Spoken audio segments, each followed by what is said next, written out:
All right. Thanks, everyone. We're live now. This is Beau Eckstein, and you're at our meetup, our live meetup, and we're streaming. We've got people from all different locations, and today's topic is going to be great. So, without further ado, I'd like to welcome Amanda as our guest and our speaker today. And I'm going to give you a little bit of background. But years ago, I got interested in the franchise concepts in the business. I started looking at franchises that I could buy because I've always been in real estate. I own property. I originate loans. I do commercial financing. I do SBA loans, all this stuff, right? And a lot of my customers, real estate investors, business owners, they all own real estate, and they also usually own businesses. So, success leaves clues. So I started going down the rabbit hole, and I ended up getting involved with FBA, which is Franchise Brokers Association. And Amanda was my trainer for a week, and she taught me the whole franchising business. And every Friday I actually get on a call, and she teaches me more and more and more about, the franchise business. So I was getting a lot of calls. So this is like years ago, I was getting calls and people were buying franchises. So I was like, okay, well, I didn't really, I knew, hey, everything's a franchise, McDonald's, Subway, Chick-fil-A. But I never really studied it, and it interested me. So when I went through Amanda's training, it was pretty amazing to learn about the opportunities within franchising. And so I've owned a franchise. I owned a small real estate brokerage in the Bay Area, which was a franchise concept. So I have other businesses that aren't franchises, but pretty much everywhere you go, there's a franchise. And through my journey of lending, where my background is, I realized that most people that I talk to are trying to become financially free or trying to do something and build legacy.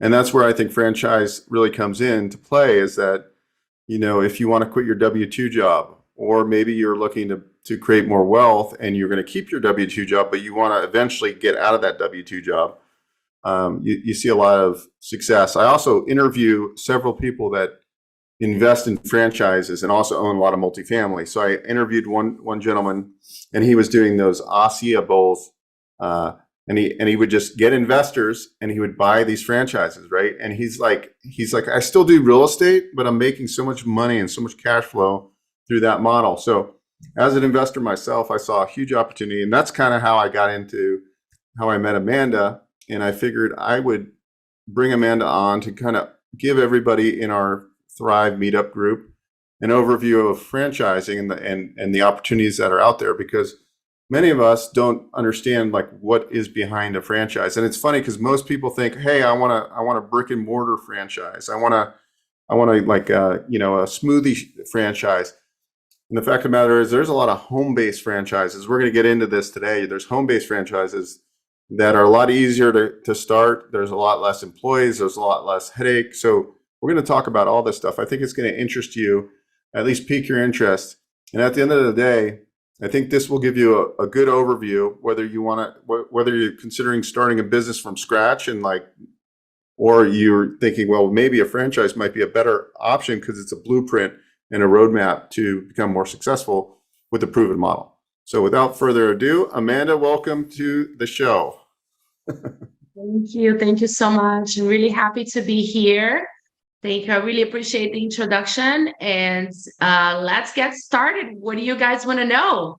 Hey, how's everyone doing? This is Beau Eckstein, the host of the Investor Financing Podcast, and I want to personally invite you to an online event I'm doing September 26th at 4 p.m. Pacific time. You can go to franchisefastpitch.com to find out more information, but I'll give you just a quick overview about the event. The event is an online event. It's free, and it's really going to showcase some different semi-passive franchise concepts. I have 5 franchisors coming to present on their unique concepts. You're going to learn about their business models, a day in a life of running this type of business. What are the requirements to own and operate this type of business? What are the potential earnings for a business like this? It's going to open up your mind. I get a lot of booked appointments through this YouTube channel. A lot of people are looking to do business acquisition or to buy a franchise. This is a great event to come learn Even if you're thinking, I want to buy an existing business, I encourage you to come learn about the franchise world. It's a huge, huge, huge market, okay? Everywhere you go is a franchise. There's a lot of franchise concepts that you would least expect that do great revenue and could be a perfect fit for what you're looking for. So we're going to do these franchise series. It's September 26th. It's going to be online, and you can go to franchisefastpitch.com to learn more. Hope to see you there, and thanks for watching another episode. See you soon.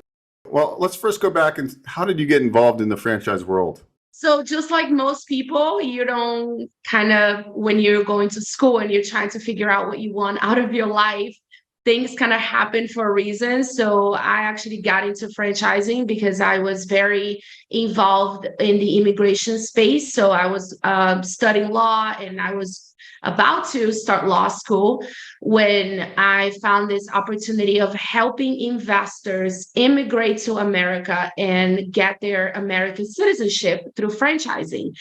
So that's how I came across the whole idea. And I was absolutely fascinated by the fact that not only I could be helping people just immigrate, be able to start a new life, and also start a business at the same time.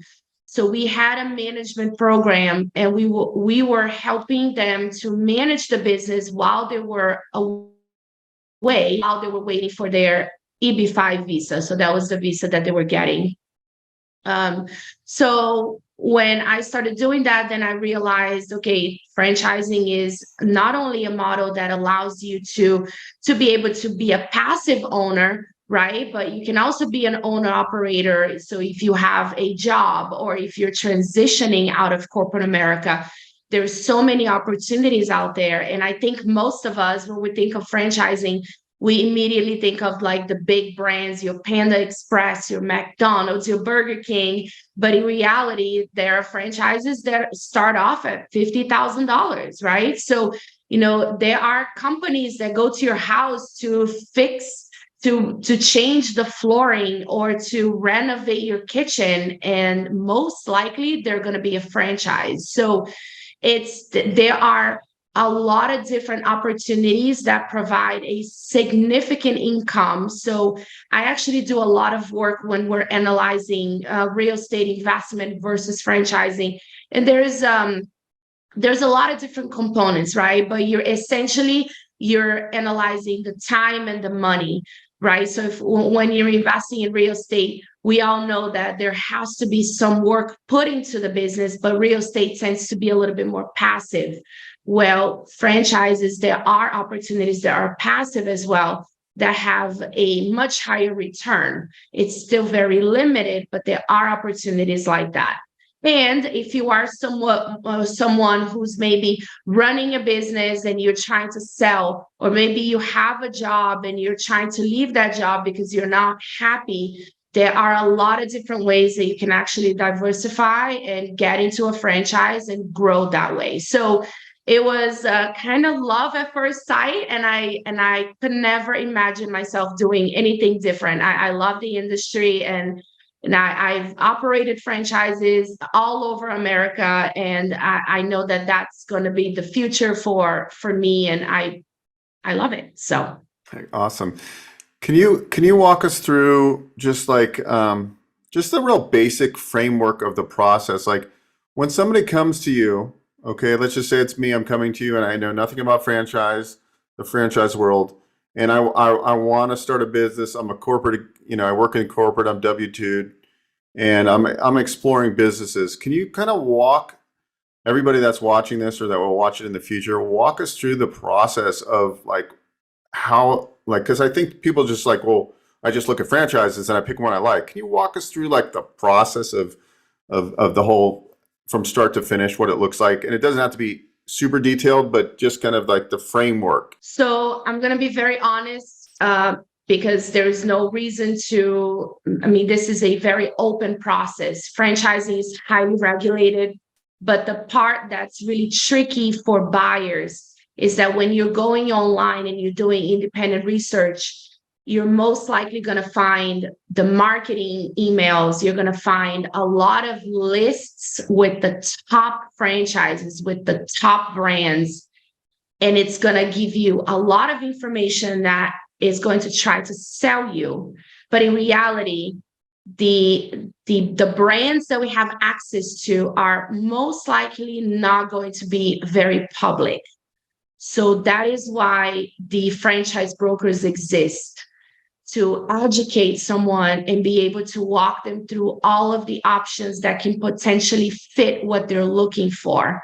So a good broker like me, I take a lot of pride in what I do. And, I always tell everyone, it may or may not be the right path for you. Maybe it is the real estate play, but maybe it's franchising. So what I try to do first is try to identify what your goals are. So what is it that you're trying to do? Are you trying to replace an income? How many hours a week are you devoting to the business? What is your financial situation? So how much money do you want to put into this? And there are a lot of funding options that we can explore. So we work with every professional that you can think of that can help you through the process. So whether it's a funding specialist, a CPA who specializes in franchising, a franchise attorney. So all of those vendors, right? So these are people that we work with along the process to help you analyze the business. From a broker's perspective, we have a scientific assessment that we have you complete, and then we take you through the process. So essentially, it's going to be 10 steps. It is months of work because we want to make sure that the businesses that you're looking at, that you're actually comparing them side by side. And this is the fascinating part of it, is that most people come to me and they think they know what they want. So they'll typically say, oh, I want a food business, or I want a fitness brand. And that's okay. We can still explore and go that route. But what they end up finding is that they've never seen what a service brand can do. They never really realize that they don't have to have the experience. They have to know how to manage people. And they're going to have a very strong system behind them, which is going to allow them to grow for a fraction of the cost with a very low overhead. It's not for everyone, but for some people who have sales and marketing skills, it's usually the path that they take. So there are a lot of different things that we can do, but essentially we're looking at 6 to 8 opportunities. So we present them with those brands, and then they select a few. Then we go through the due diligence. We review the contracts. They talk to franchisees. They learn about the model. So it's highly regulated and very accurate. The thing with the franchise process is it's very precise, because you're given the opportunity to get the correct data, as opposed to looking at a business and just looking at the P&L and having to analyze it yourself. They're actually giving you access to the entire system and giving you the opportunity to talk to a lot of people. And the broker is guiding you. The broker is telling you what questions you should be asking. What are the pros and the cons of the business? What is the retention rate of the business? Are they doing well? Are they growing? Are they available in your market? So I know I said a lot of things, but it is a pretty high level process, but it gives you all of the data that you need in order for you to find the right opportunity for you. Got it. That's great. And so I guess people that are listening or watching this, the first thing is that most people think they want some sort of franchise concept, but when they actually come in, 8 out of 10 times, they're probably not going with what they thought they were going to go with, because once they started going down and doing like the profile that you take and the strengths and weaknesses and the time commitment needed, if you want to have a big team versus have like very few employees, right? These are all like factors that go into it. And a lot of people that were thinking, oh, I want to do this big brick and mortar, they end up doing a home-based business or a service-based business. I know there's some franchise brokers, like there's a young gentleman in FBA, and he's a franchise consultant broker, but he's started buying the flooring company concept, right? And he's like doing really well with it. And like he didn't have any flooring experience.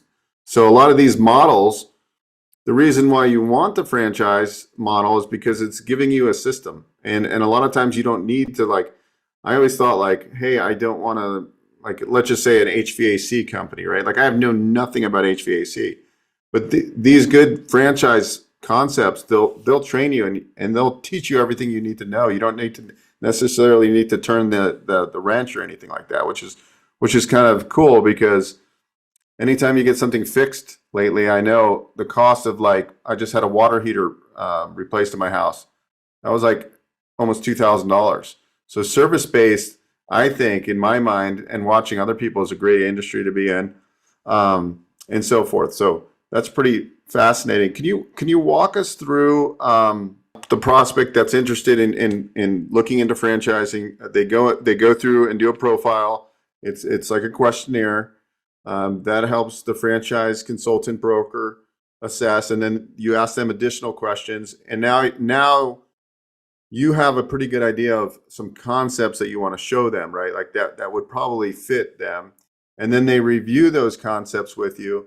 And can you kind of, like, now, like, break down, like, so they're going to go through and they're going to look at, like, an FDD. Can you go over and say, like, what documents would they be looking at for like due diligence? And then what is validation?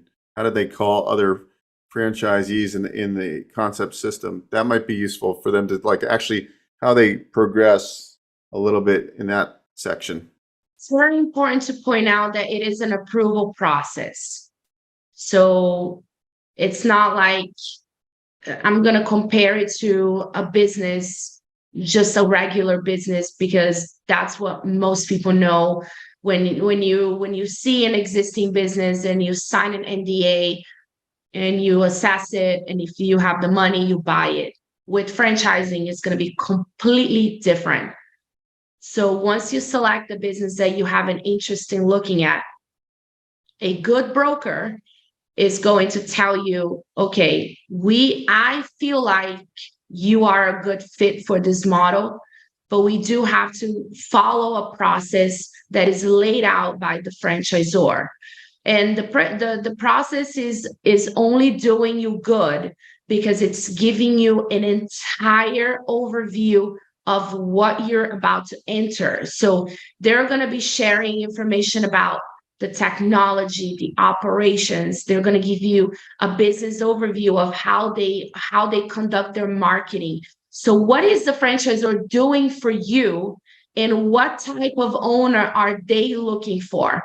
So essentially, it is a mutual evaluation.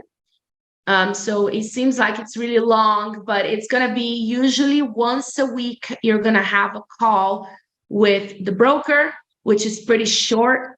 And then you're going to have a longer call with the franchisor to go over those items, whether this is going to be marketing and technology, this is going to be operations. And then once you get the FDD, which is the franchise disclosure document, so that is the contract that every franchise is going to have. It's a very long agreement. It's about 200 to 300 pages.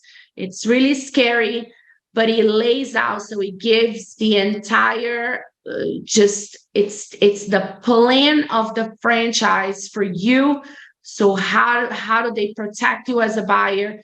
What are they doing for you? What are your responsibilities?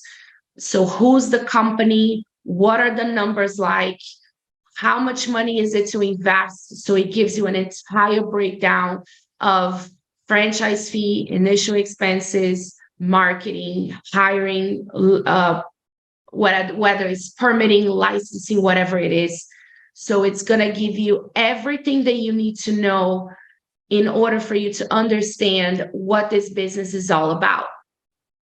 Then you get to meet the ownership. So you get to talk to the owners, you get to talk to franchisees, and you get to ask them questions. And if you were to do this by yourself, it can be very overwhelming, because it's pretty much like, hey, you got to figure out what to ask. And in a franchise model, you do have to know what to ask, when to ask certain questions, because it's almost like you're going through an interview process, and the broker can tell you exactly what to do and how to prepare for the calls. So that's really the biggest difference. But in a nutshell, think of it as committing 1 to 2 hours a week for research and for meetings, working with someone who can actually tell you what to expect, how to prepare for the calls, sending you resources on even questions to ask, because every franchise is going to have somewhat of a different process, but essentially they're going to have an FDD that you're going to have to review. You're going to have an opportunity to talk to franchisees, and then eventually you're going to be visiting the headquarters of the franchise and meeting the team. And that's when they will be able to tell you whether you are approved to be part of the system or not. And there's like something like, I mean, there's several thousand franchise concepts out there. There's like probably over 3,000 for sure, different franchise concepts. I mean, it's amazing when you start looking. Like before we went on today, I was just thinking about when I drive out my street, I go onto the main street.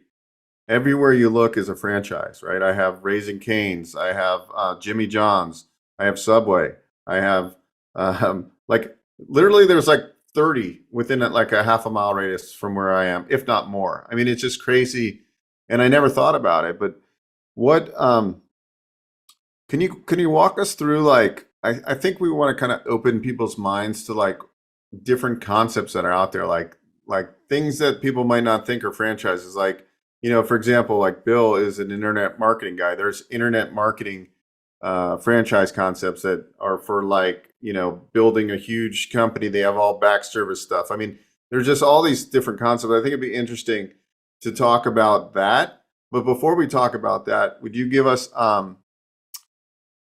like a kind of a client you've worked with, and it was one that was like a huge success, and like, you know, where they were able to grow maybe to multi-franchise, like a good story, you know, and then maybe tell us a story of a concept that didn't work out because it wasn't a good fit for them, because they didn't really go the way they should have went, because they weren't really listening to good advice. Can you kind of give us a success and a failure?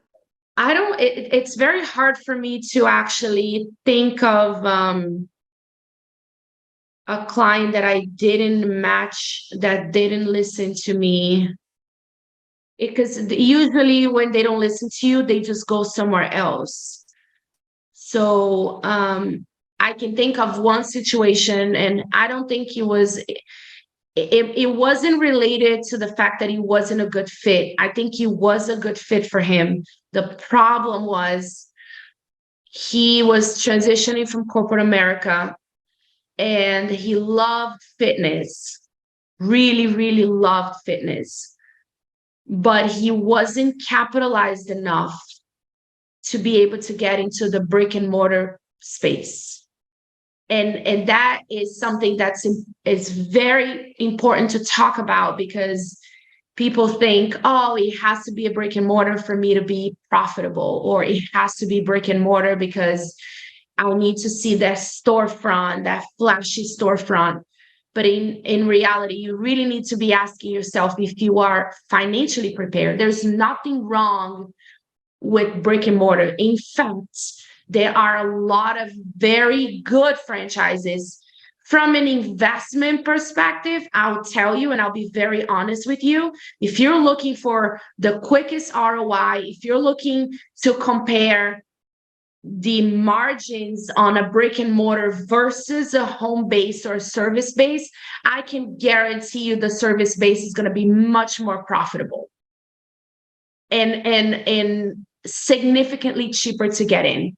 But if you don't like the business, if you're not willing to put in the work, if it's not something that you just connect with, then it may not be a good fit for you. So, there are, med spas right now, health and wellness, that's an industry that's blowing up. It's doing really well. So I do have a lot of clients who are doing very well in the med spa space, and that's a brick and mortar type of opportunity.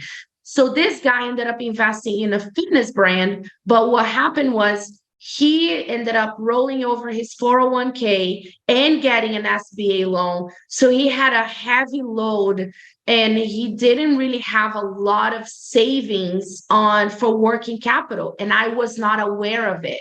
And I made sure I explained this to him.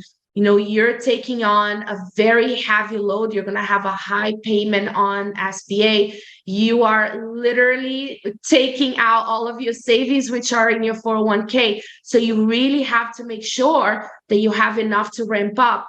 And he did, according to him, he did, but then COVID hit. And it was a matter of months. So he opened, I went to his grand opening. He was very happy. And then 4 months later, COVID hit and it completely wiped him. He didn't have enough to keep going and he had to close. So that was probably the only story that I have. And I've sold hundreds of franchises that I can tell that one really hurt me, because you never want to hear that. But on the other hand, I have a lot of success stories of people who started with me and they had no idea what they wanted to do. So the most recent one was a guy who was 28 years old. He was in finance. So he was working at a bank, but he just was working really long hours and not very happy with what he was doing. Very good at managing people, very good with people in general. So you could tell that he could do something really well. So we ended up looking at a lot of different opportunities. He was very passionate about the automotive industry. So that was kind of surprising because initially he really wanted to look at window tinting and car repair. And but then we started looking at the numbers. And it was actually going to be very expensive to get into something like that. It was going to be almost $400,000 for one location. And it was going to require a lot of employees and a lot of equipment. So I decided to show him a service-based model, which is actually an installation type of franchise. And the reason why I showed it to him is because it's low number of employees. It's a fraction of the investment. It would allow him to grow much faster. He's a young guy. He's full of drive. So he actually ended up buying 3 territories. And what that means is you always start with one, and then you grow into the second and the third, but it gives you a bigger opportunity for you to grow. So he ended up spending the same amount of money for one franchise, and he tripled that. So he essentially is going to triple his income because he's now finding a much bigger opportunity for him that had better numbers, lower overhead, and essentially a service that is needed. It's a service that's not going away. The franchise has a call center. So the call center is really nice because most businesses don't have that. So what the call center is doing is they're running your marketing, they're taking your leads, and they're booking appointments for you. So you don't really need to chase clients. And that's kind of the beauty of a lot of these franchises, that you don't have to do any of the lead generation components. So that was very attractive to him as well. Okay. What are you seeing? Like, I know you talk to a lot of real estate investors, and most of the people in our meetup that are watching this are, have a real estate background. And real estate investors kind of think a little bit different. What concepts are good in general? I know we're being in generals, but what would, open the mind to somebody that's a real estate investor? They're going to continue doing their real estate investing. Maybe they have a W-2 job and they say, hey, I want to get a business going and then eventually quit the W-2. I have my, portfolio of rental properties. What would make sense there? Or have you had any people like that have grown, and what kind of concepts have been successful for those type of people? Yeah, so the mindset of the real estate investor is typically I don't want to put a lot of time into the business. I want to make sure that I get a very good ROI. So essentially it has to be better than what I am generating right now. And then, of course, you're looking at the initial investment right now. So if they were to buy an Airbnb property, for example, how much would they have to put into that, and how much would they get back, and how long would that take? So if you're asking me to compare it that way, there are a limited amount of options, but they do exist, where it's called a managed model franchise. So those are franchises that you get into it, but you don't have to put in any work. So there is a management company that can manage the business for you, and you pay a small percentage fee, and the returns are much higher. The returns are going to be much higher than a lot of the properties that you're investing in. Obviously, we have to do our due diligence to make sure, but it is definitely, it's going to be less than 10 opportunities. Most franchises do require some involvement, but they do exist where it's just called a managed model, and they will run it for you, and you will just kind of get your return. Yeah, I was just talking more in general, like what, like somebody who's got a real estate investing background, like what concepts have they kind of tended to lean towards and enjoyed to buy? So, I mean, that doesn't quite work that way. It's not like, oh, you're in real estate, so you should do this, right? So it really depends on the time that they're willing to put into the business. So I've worked with a few that they want to stay in real estate. So they look into like property management types of franchises. They look into flipping homes. They're actually flipping homes types of franchises that offer huge marketing and lead generation, where if you're already flipping homes, so if that's something that you're already doing, you can actually take your business to the next level by utilizing a franchise system. So if that's what you're asking, that would be one way of doing it.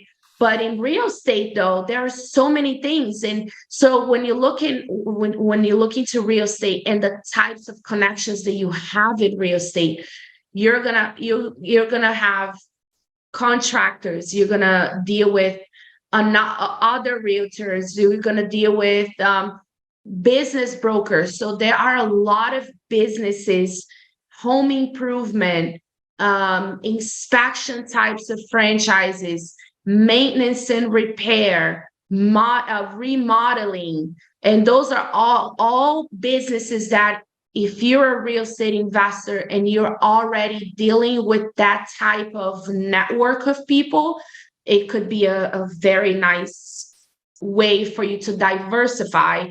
But we still have to make sure that, the amount of time that you're willing to put into the business and all of that. And would you say like a lot of people that go into their first franchise may diversify and do other concepts as well? Like they get businesses rolling, and then they put the right management in place, and then they might have a HVAC type of company, and then they might do a flooring company or something that almost like a platform, and that's how they really scale up. Can you kind of tell us like how you've seen success in that model? Common. And the easiest way to do that is to select brands that have, and it's almost like a parent company.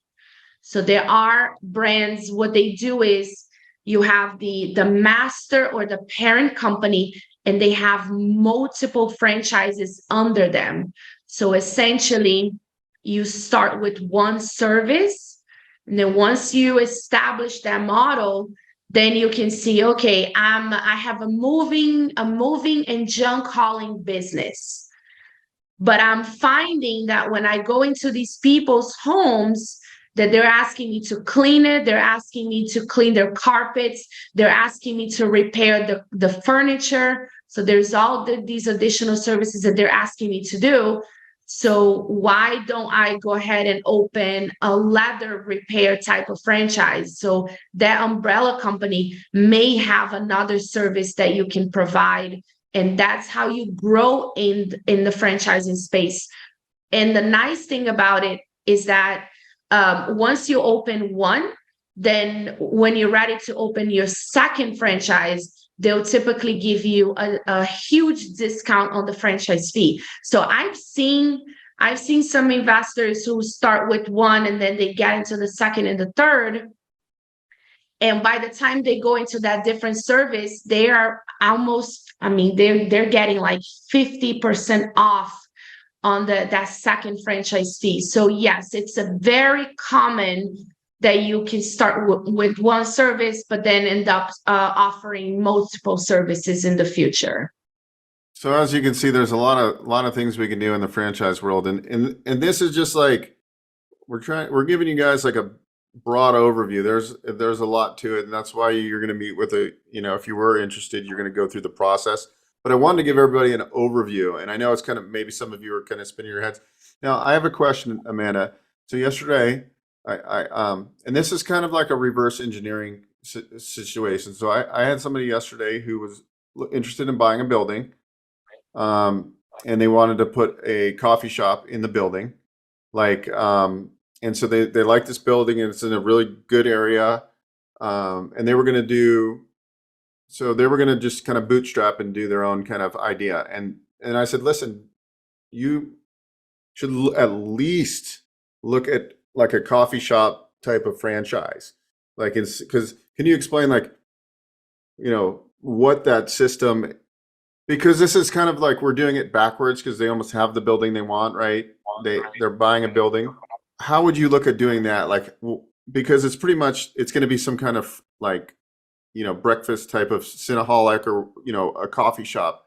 How would you best and they're buying the building, they know they want it, they're going to retrofit the building. How would you go about the thought process that we could explain to them that would work? I mean, it's going to be a similar process. You're still going to do the matching, but how else could we kind of, evaluate it so we kind of know what kind of concepts to bring in? Just kind of curious. Yeah, so it is kind of going backwards. So one of the first questions is to try to find out how big is the space. So you want to find just the specs, right? So the square footage, who's going to be running it, where is it located, what was it before? So what was in this building? So can you give me an examples of some of the businesses that are around it? What was the business before in this particular the space that they're in?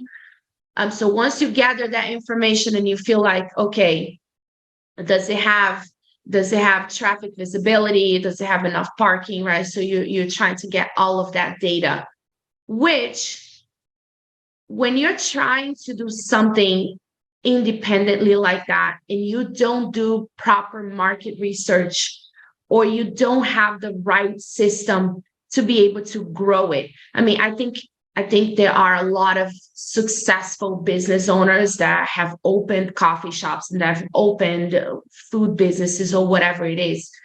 The success of a business owner, it doesn't mean that it didn't cost them more money initially. So that's what I always tell people. It's like, I know you can do it, but how long is it going to take you to get the results that you're looking for? And what I would like for you to do is to just look at what the franchise can do for you initially, because the process and the system has already been proven over and over again. And you can get that information from going through the process, and little things like the type of machine that I should get for my coffee shop, the type, how many tables, where would the location be the most profitable? So the market study, the types of equipment, the systems, the POS system, how is your booking? How are you actually marketing to people? Do you do any type of cross marketing?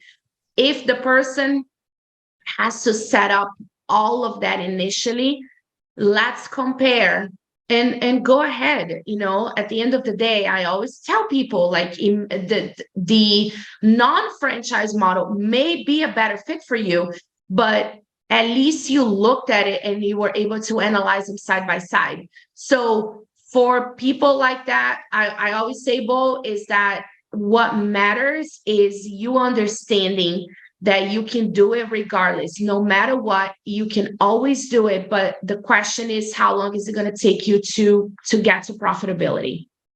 Yeah, no, that was great, and that's exactly almost what I said. And I think it really depends on like the square footage, the like what's the foot count, the population. That because if you're working with 1,000 square feet or 1,500 square feet, right, it's going to depend what concept would be best suited, and then how much you want to spend to do all the TI and the build out. And POS system, guys, point of sale, if you don't know what that is. But anyway, I gave good advice, and you pretty much replicated what I said. So that's why I said, listen, at the end of the day, if a franchise isn't right for you, then at least you've gone and you educated yourself in this industry. So when you start your own, you at least know a lot, right? And so it's a great point. And that's like today, everybody. Before I was talking to Amanda earlier, and I was like, yeah, I've been looking at a franchise. I want a concept for my wife, like where she could run it, right? And so, but I would help out, and it's like there's a lot to do, right? And I know a lot about this already. I'm not an Amanda, but I know a good amount. I know a lot more than most people, and so it's really just a process. But like the exciting thing is like, this seems like a lot of work, but you can literally like get started today, and 90 days later you could be up and running, right? And so depending on what type of business, obviously. So it's not like some long drawn out process. It's a very like systematic process. Like you're getting on the call with a franchise broker every week. They're holding your hand, and they're giving you like when you're gonna meet with a franchisee. So a franchisee is like another person that owns the franchise concept. The franchisor is like the owner of, they're the ones who are franchising it to the franchisees. Okay. And so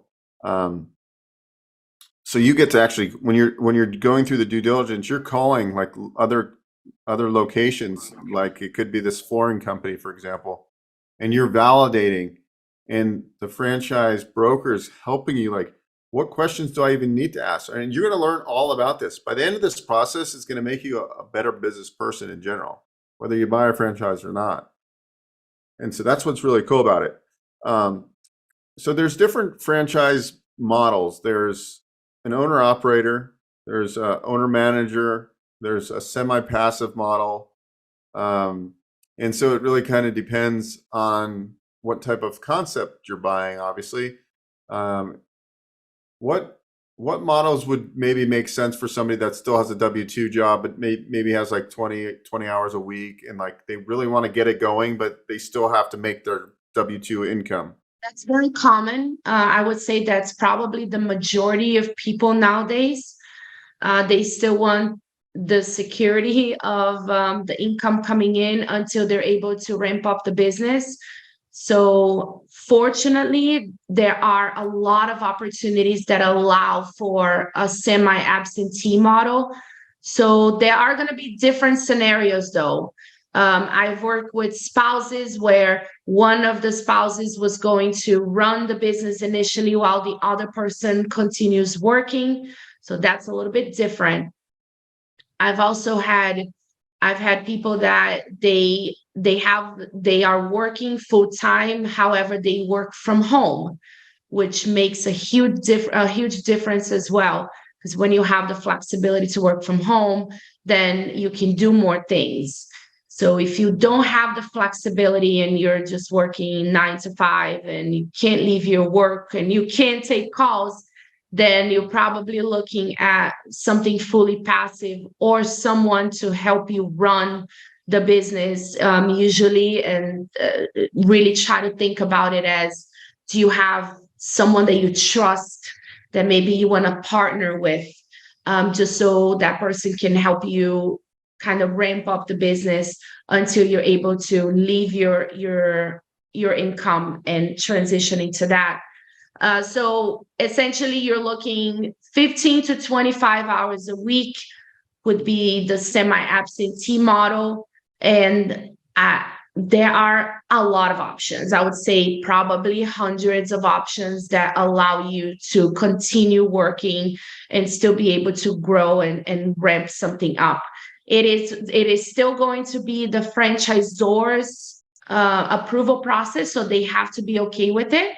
But the broker is able to identify the ones that do allow that model to be executed. Can you talk about, like, when we're looking at different franchise concepts, there's like emerging brands, and can you like tell us like what might be considered? So they call, for people out there that don't know, they call these units, right? So like we want to know how, like, initially, how many units do they only have? Four franchisees, or do they have 4,000 or 400, right? And so what's the difference between like one that would, you say, how many units do they have to be like considered established, well versed, versus like, hey, this new fitness hot yoga studio is emerging. It's only got 6, but it's really hot. Like, what can you kind of walk us through that process a little bit? Yeah, so those are actually called, so we look at it as stages of growth of a franchise, and there is going to be pros and cons of each one of them. I used to think, so when I didn't have any franchise knowledge, I used to think that if I was going to buy a franchise, that it had to be like super established, that it had to have hundreds of units. Otherwise, why would I get into a franchise? But in reality, there's a lot more to it. There are businesses that develop the model so well to the point that when they become a franchise, they are so well established as a business that if you would be crazy not to look at it. So we look at how capitalized the franchisor is, how much experience they have as a business, and how well they're set up to help their franchisees growing. So there are a lot of benefits in entering in a new system of a franchise. Well, first of all, which is probably the obvious, you would have availability in your area, and you would have plenty of availability in your area. So you could essentially find the best possible location. That is very difficult when the brand is too big. When they're too big, then they're probably going to be saturated. They're not going to have the availability in the exact zip code that you're looking for. So that can be very frustrating. But if you're dealing with a newer franchise model, that tends to be one of the huge pros of the brand. Then the other thing that people don't think about is having direct access to the founder of the company. So it's almost like you're one of the first franchisees. So you get special treatment, you get special attention from the franchisor. So when you're growing, you're going to have a lot more support. And the franchisor is going to say, and this is usually how they think about this, they're like, these are my first 10 franchisees. So I have to make sure that they do extremely well. So that is one thing that makes it very, very attractive, is that you are growing in a new model. But if the business is a good business, if the franchisor is set up well, you have a very, very high chance of succeeding. It can go the other way too. There are new franchises that are just not ready to grow, and we are able to identify that. So that is the beauty of working with a franchise association company, is that we can quickly tell if the brand is growing too fast, if the brand is offering franchises to anyone, as long as they have the capital. So are they qualifying the right people? Do they have enough people to support the franchisees as they grow? Is this a good business model? So those are the pros and the cons, I would say, of the newer model. But a well-established brand is going to be anything over. So when you look at the bell curve, it's going to be 100 locations or 100 units or more. That's what we call the plug and play models. Those are the franchises that are very successful. They have hundreds of franchisees, which is very good for someone who's a little bit more risk averse.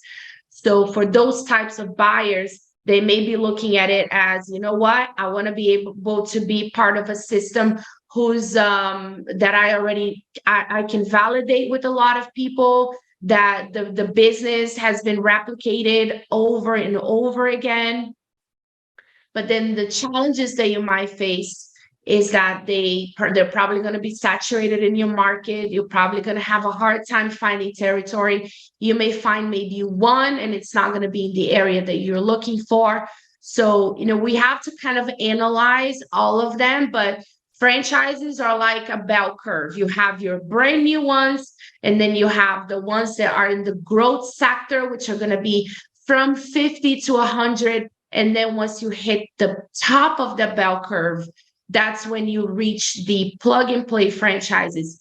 And believe it or not, the empire brands, which are going to be your Subway, your McDonald's, your Burger King, they're going down in the bell curve because those brands are usually not accessible, not available. They're only going to be offering franchises to existing franchisees, and they have a waiting list, and a lot of times even the system has to be revamped and restructured like they had to do with Subway.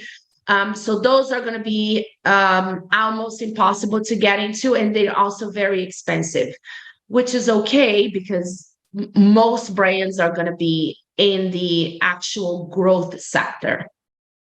Very good. So that's good. Anybody have any questions? I'd like to kind of go into a Q&A if anybody. I think most people are probably overwhelmed, but curious if anybody has any particular questions. Go ahead and unmute yourself and fire away if you do. Go ahead, Mo. Oh, thank you so much. This has been really helpful. So I'm calling in from Canada, and I was just wondering if your services extend to Canada.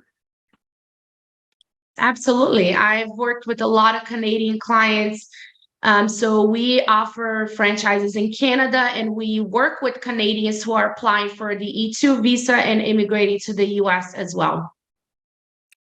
Okay, I'll reach out to you to discuss more. Thank you. Okay. Very good. Yeah. Okay. Any other questions? I got a little bit more I want to cover, but I do have a question. yeah, go ahead. Yeah, so can you expand a little bit on how to invest in a franchise with a 401k or IRA?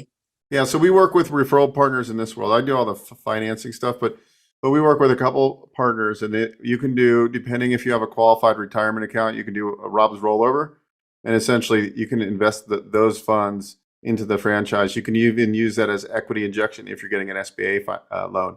So like if you had a retirement account that you weren't using with your current employer, let's say, and you could most likely, and we roll that into a self-directed 401k, which is called a Rob's rollover, and then that money could be used to, like, for the down payment or pay for the whole franchise, depending on how much money's in that account. Or we can put that together with SBA financing. Okay, that's helpful. Thank you. Yeah, it's super strong. It's super strong because, like, let's just say it's sitting there doing nothing in some bad, mutual fund where you're paying in. It's not really. You're now buying a business, and when you're buying this business, part of the job you're going to get with a CPA. Actually, you're a CPA, but anyways, you're going to be running your numbers. You're going to go, okay, I'm investing. It's a total project cost of $350,000 or whatever. I need, 100 grand's coming from my rollover. And then you're building out, like, you're going to be talking, you're going to be validating with other franchisees. You're going to be doing your projections, right? On, like, what your possible gross revenue and all your expenses. So you can really, I guess the point I'm trying to make is in real estate, I know you're in real estate, everything's about leverage. I think if you have something sitting there idle, it makes makes a ton more sense when you can figure out and buy like buy a business that's going to cash flow long term for you. And now that you're like, then I would say, okay, like, as you're going through the process, my first thought is service based, because I think would be great, and maybe because you're in the real estate space. But when you go through the process with Amanda and you're going through the profile, you're asking the questions, you're she's going to show you concepts that you might not even have thought about. Then you're like, oh my God, this totally makes sense. But yeah, that the rollover is amazing. And if you have funds that are sitting around, it's a good way to supercharge. And especially if you want to get out of the W-2 eventually, you find something that you can work 15 to 25 hours a week in. You still keep your W-2 job like 2 or 3 years, buy a couple more doors, rental properties, and then now you just run that business, and hopefully at that point you can be more semi-passive. So then you're just living off that and the rental income. Sounds like a plan. Yeah, sounds great. Thank you. All right, good question. Okay, I'm gonna address Rudy's question. So his question is, how do the fees cost generally work when going through a franchise broker? So just to make it very simple, we don't charge you anything. So our fees come from the franchisor's marketing budget. So we actually have relationships with over 1,000 brands, 1,000 franchises, and we have contracts with those franchises. So essentially, if you were doing research on your own or working with us, the franchisor has to pay us once the deal closes, or once you find the franchise for you. But your cost is the same no matter what, whether you were working independently or with a broker. Awesome. Any other questions? I think it's exciting. I think, part of my vision that I was talking to Amanda about was that I'd like to at some point bring on some different, what I'd like to do is have a group of we'll actually bring in some different brands and concepts for a small group of people. Obviously you have to maybe be somewhat pre-qualified to be in this, hey, yeah, I could do this. But then you'd get to hear 2 or 3 of these franchise concepts where we call them speed rounds. And so that would be a really good way for you to get in there. Obviously, the best thing to do was talk to me and say, hey, this is what I'm looking to do financing wise. Is this feasible? Get the green light, go through the Amanda steps where she's going to walk you through. You're going to do the profile, it literally takes you 20 minutes to do that. The follow-up from there, she meets with you for a good hour where she's going over some questions. Can you just break down that process just real simple, easily for them, how it works in the beginning? So you would have an initial call with Beau to understand just the basics of the process. Then we would send you an assessment. The assessment takes about 10 minutes to complete. Then we would have more of a deep level conversation to understand your background. And then that's when I would be sharing all of the franchise categories, have you kind of rate them for me. I would give you a lot of education and knowledge on what they are, investment ranges and all of that. And that's when I would gather that data and start doing some research and looking for possible options for you that work in your market, that align with your goals and just everything that you're looking for. So we would do a formal franchise presentation. And then from there, you would select 2 to 3 franchises that you want to take a deeper dive on. And that's when I would introduce you to the franchisor and conduct and start the due diligence process. Awesome. Well, I think unless there's any other questions, I think we covered enough. I have a list of 30 more questions, but I don't dare want to go through them. I think we covered enough for an initial session where I think people's heads are spinning and then there's a lot to learn. But that's why, in the mortgage world, you can go to a bank, right? You can, let's say I have a commercial property I want to go finance. I go to US Bank and they say, oh, well, you need to put down 35% and it's going to be this rate, right? What if they work with Beau, right? And I showed them 10 different quotes from multiple banks and got them a much better deal, right? So that's the whole thing with an advisor, whether it's a mortgage advisor, franchise advisor, there's a lot of value you're going to get. And I think a lot of times if you were trying to do this on your own and just search out brands, you would never probably end up buying one because you you need somebody to roll the information off of and just like the process, because like, I had no idea there was a process to buying a franchise. I just say you just go and you like if you can afford it and get a loan or whatever, you buy it. There's so much to it, but it's not that complicated when you have somebody like Amanda helping you, and that's why franchising to me is really exciting. And like I know that I am going to like hopefully get my wife motivated. She's got to be motivated. If we do it together, I would buy something that made sense for our lifestyle.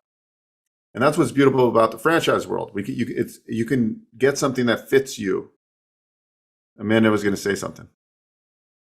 Yeah, I was just gonna say that I know I sometimes sound like you have to get approved. So it's almost like it can be a little overwhelming to hear that. But at the end of the day, there will always be a franchise for everybody.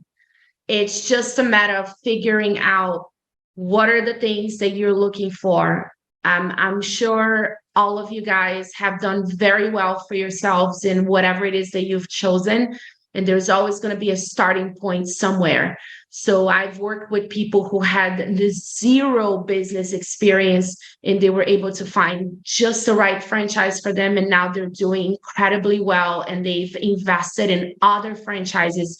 So you may have to start with maybe it's a not even on the investment side, but maybe it's a different model, right? Or maybe you're already very established and does very well in business, but you don't like following a strict system. So we may have to find something that's a little bit more flexible, that is going to allow you to innovate a little bit more. So that's really the purpose of the process. So there will always be an opportunity for you. We just have to find out what works best for your goals and your skills.